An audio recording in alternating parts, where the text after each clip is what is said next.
that you should keep an eye on when you're trying to conceive: vitamin A, vitamin D, vitamin K2, choline, and omega-3s. When you take those vitamins and minerals from food, you are making sure that you are getting the best of it, because when you eat, for example, a carrot full of vitamin A, that carrot has fiber and has other vitamins that combine make the vitamin A more absorbable by your body and more available. So it's never the same to get your vitamins and minerals from real food than to get them from supplements. Of course, supplements help and are super important, but I always encourage my clients to get their vitamins and minerals from food, because it's the best way to guarantee that you are getting the best out of it.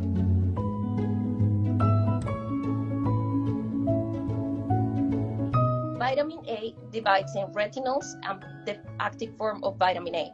So you can get those in beta-carotene. So you can get all those from foods that are kind of orange: sweet potatoes, carrots, papayas, all those fruits that are foods that have orange color are full of beta-carotenes, and that's vitamin A.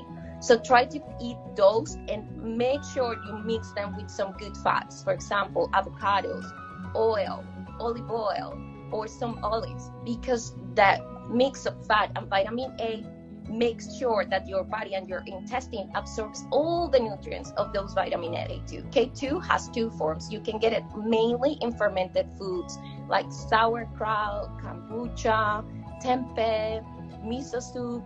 All those fermented foods are super rich in vitamin K2. You can also find the active form that is in cabbage and some leafy greens. So eating a lot of veggies and fermented food, it's a good idea if you're thinking about conceiving. Vitamin D can be get just by exposing yourself to 10 minutes, 15 minutes of sunshine each day. But I know we live in London, it's difficult to get enough sunshine every day. So for us, it's really important to supplement with vitamin D. So find a good supplement that contains vitamin D between 2,000 and 5,000 units, and take one pill a day during winter time. It's a good idea to do it between October and March. Iron is super important, and most women, about 50 to 60% of women during pregnancy, struggle with iron deficiency. Iron is a critical mineral during pregnancy and before conception. How do you get your iron? Animal products. So good quality meat, good quality fish, but mainly the most bioavailable form of iron is in red meat. So if you're not eating enough red meat, talk to your doctor and consider some form of supplementation. Omega-3s are super important, and they are mainly in cold water fish: salmon, herring, sardines.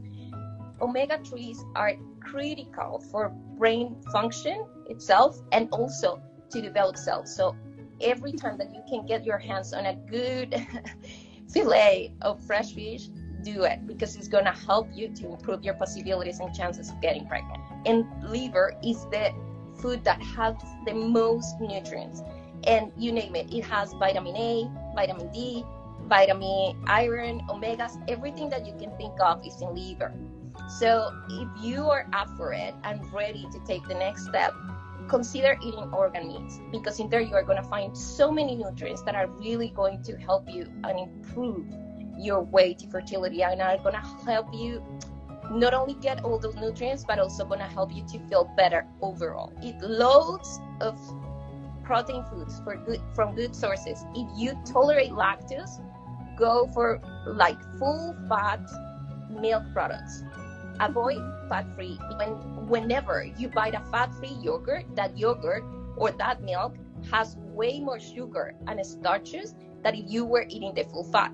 Because what food producers do is whenever they remove the good fats from the food, they have to replace it with something. And hey, they replace it with starches. And that means that you are taking more sugars and starches that you really need. Nothing wrong if you want to be vegan and get pregnant, but you're just going to need extra supervision from your physician to ask for what are those nutrients that I'm not getting out of my diet. Because when you remove a food from your diet, let's say you remove like dairy, or you remove meat, the problem is not removing it. It's just making sure that your body gets all the nutrients that you are lacking after removing all those foods. Because think that when you don't eat meat, you don't get any omegas, any iron, any very low potassium, very low vitamin B's that are super critical as well.